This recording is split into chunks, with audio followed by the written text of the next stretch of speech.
Measurement of electrolytic conductance, specific conductivity, equivalent conductivity and molar conductivity. तो सबसे पहले हम इलेक्ट्रोलाइटिक कंडक्टेंस करेंगे। इलेक्ट्रोलाइटिक कंडक्टेंस, देखिए जो कंडक्टेंस होती है वो रेसिप्रोकल होती है रेजिस्टेंस के।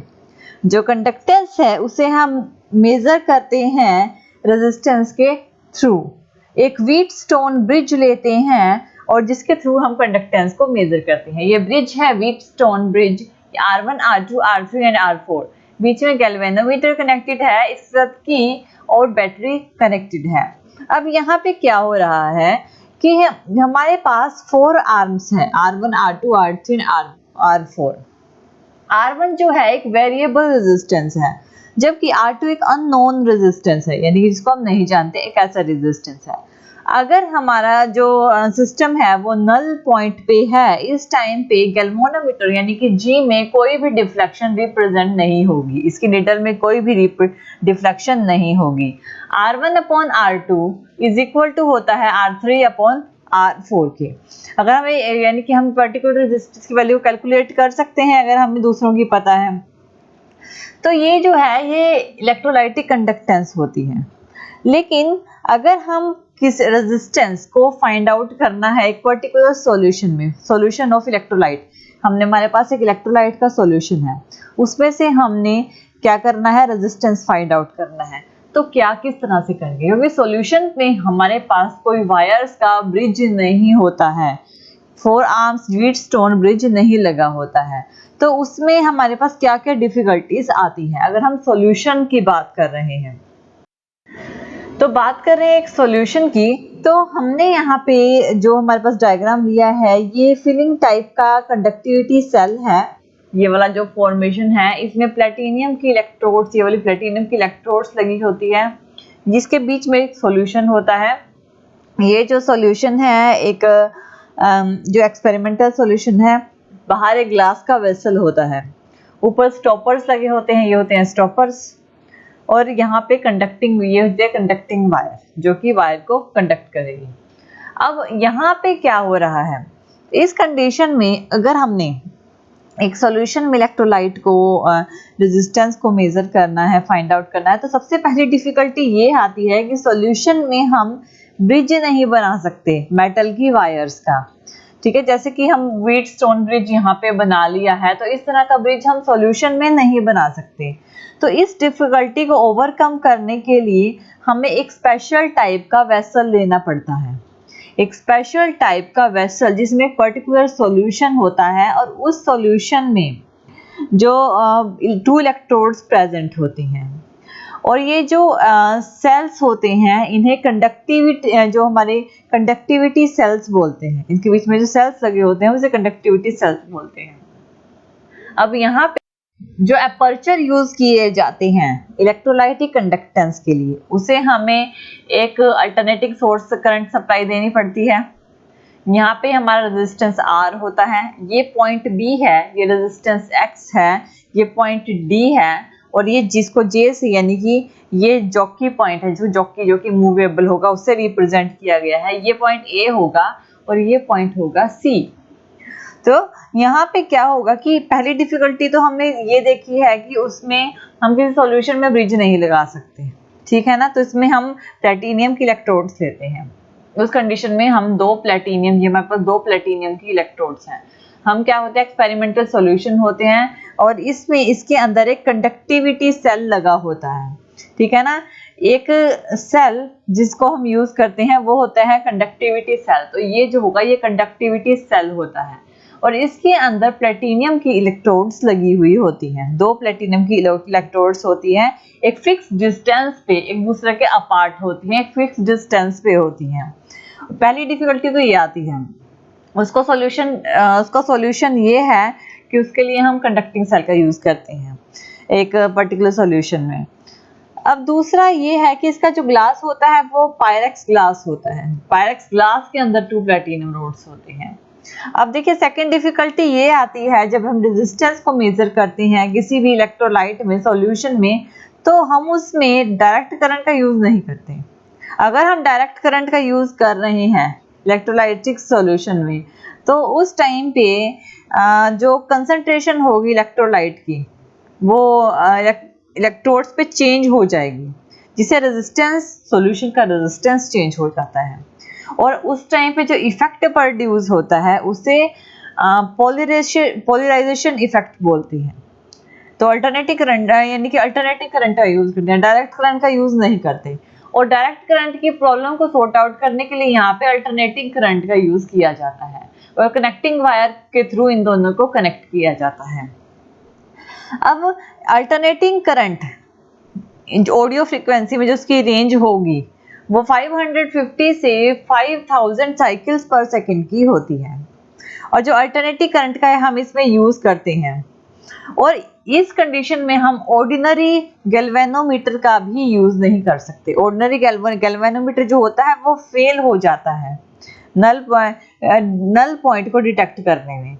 इसकी जगह गैल्वेनोमीटर की जगह हम यहाँ पे ईयरफोन लगाते हैं। तो यहाँ पे ये जो होते हैं ईयरफोन लगाए जाते हैं, ईयरफोन से हम इसके साउंड सुन सकते हैं। तो क्या होगा कि यहाँ पे ईयरफोन्स का यूज किया जाएगा गैल्वेनोमीटर की जगह पे। तो हमने क्या क्या डिफिकल्टीज ओवरकम की है जिसको मेजर करने के लिए, इन सब का अगर हमने अब तक क्या किया है, सबसे पहले हमने डायरेक्ट करंट की जगह अल्टरनेटिंग करंट को रिप्लेस किया है। हमने डायरेक्ट करंट नहीं देना है, अल्टरनेटिंग करंट देना है। दूसरा, गैल्वेनोमीटर की जगह पे यहाँ पर अल्टरनेटिंग करंट दिया, गैल्वेनोमीटर की जगह ईयरफोन लगाए। और नेक्स्ट है कि इलेक्ट्रोड्स के जो सेल है वो कोटेड होते हैं प्लेटिनम के साथ, प्लेटिनम ब्लैक के साथ। अब ये जो है हमारे पास इस तरह का ब्रिज जो है वो यूज किया जाता है अगर हमें किसी सॉल्यूशन रेजिस्टेंस को मेजर करना है।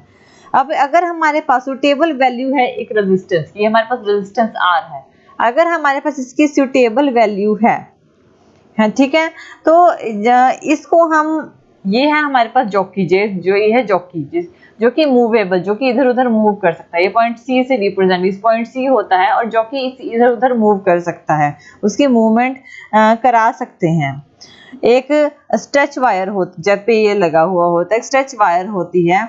तो इसमें जो साउंड होती है वो ईयरफोन में रिड्यूस होती है और जिसे हम ईयरफोन से सुन सकते हैं। तो इसे A और C पॉइंट के बीच में मिड में D पॉइंट पे लगाया जाता है। तो हमें इसकी वैल्यू पता है। तो अगर हमें जो X है, ये जो वाली वैल्यू होती है, ये वाला जो X है, ठीक है, तो अगर हमारे पास जो X की जो वैल्यू है, जो कि इलेक्ट्रोलाइटिक सॉल्यूशन का रेजिस्टेंस होता है, व्हीटस्टोन प्रिंसिपल से मेजर किया जा सकता है। तो इसे कैसे मेजर करेंगे कि रेजिस्टेंस X यानी resistance R upon resistance X किसके इज इक्वल टू होगा, resistance R upon resistance X is equal to होगा रेजिस्टेंस वायर AD और रेजिस्टेंस वायर CD, जो इज इक्वल टू होगा लेंथ रेजिस्टेंस वायर यानी A से D तक जो लेंथ होगी AD अपॉन लेंथ CD।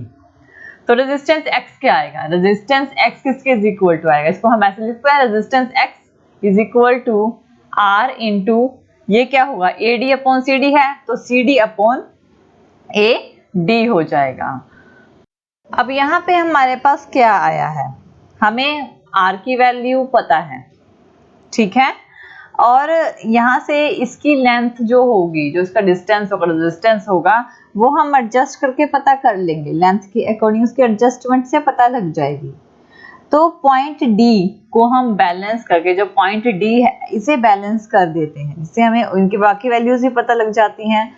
तो X की वैल्यू को हम कैलकुलेट, यानी जो रेजिस्टेंस होता है इलेक्ट्रोलाइट का, इसे हम कैलकुलेट कर सकते हैं। तो ये होता है, इसको हम इस तरह से कैलकुलेट करते हैं। इसके अलावा जो हमारी कंडक्टेंस होती है, जिसको हम G से रिप्रेजेंट करते हैं, कंडक्टेंस वो होती है G is equal to 1 upon X, यानी किसके रेसिप्रोकल। ऐसी कंडक्टेंस देखें तो 1 अपॉन X के इज इक्वल टू होगी, यानी जो इज इक्वल टू होगी 1 upon R into length AD upon CD के, यानी कि अगर 1 अपॉन X करें तो is equal to 1 upon R हो जाएगा into length AD upon CD, फिर से उल्टी हो जाएगी, AD अपॉन CD हो जाएगी। इसकी कंडक्टेंस होगी, यानी कि जो कंडक्टेंस होगी वो रेसिप्रोकल ऑफ रेजिस्टेंस होती है ऑब्वियसली।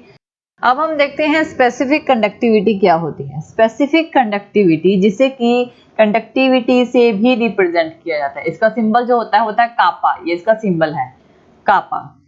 ये रिलेटेड टू होता है कंडक्टेंस, कंडक्टेंस जी से रिलेटेड होता है, ठीक है। कंडक्टेंस हमने अभी अभी किया है, तो kappa is equal to conductance length upon a, यानी कि जो हमारा एरिया होता है उसे रिप्रेजेंट किया जाता है। तो ये हमारा कंडक्टेंस होता है।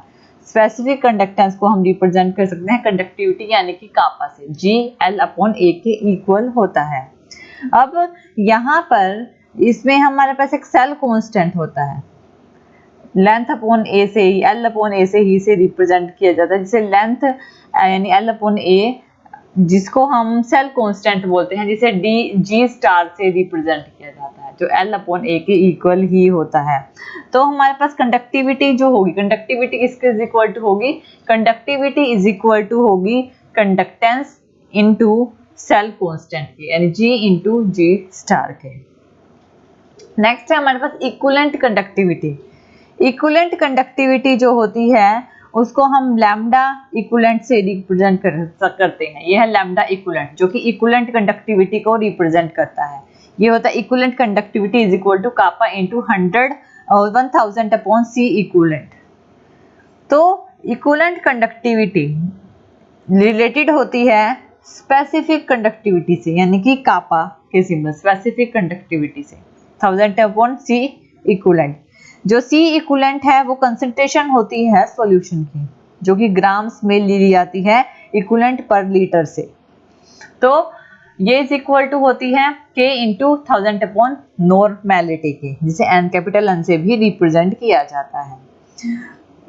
अब यहाँ अगर हमें नॉर्मेलिटी पता है और कंडक्टिविटी पता है तो हम इक्विवेलेंट कंडक्टिविटी को कैलकुलेट कर सकते हैं। नेक्स्ट होता है मोलर कंडक्टिविटी। मोलर कंडक्टिविटी को भी, ये मोलर कंडक्टिविटी का सिंबल होता है लैम्डा m, ठीक है, और इसको भी कापा इंटू 1000 अपॉन सी से रिप्रेजेंट किया जाता है।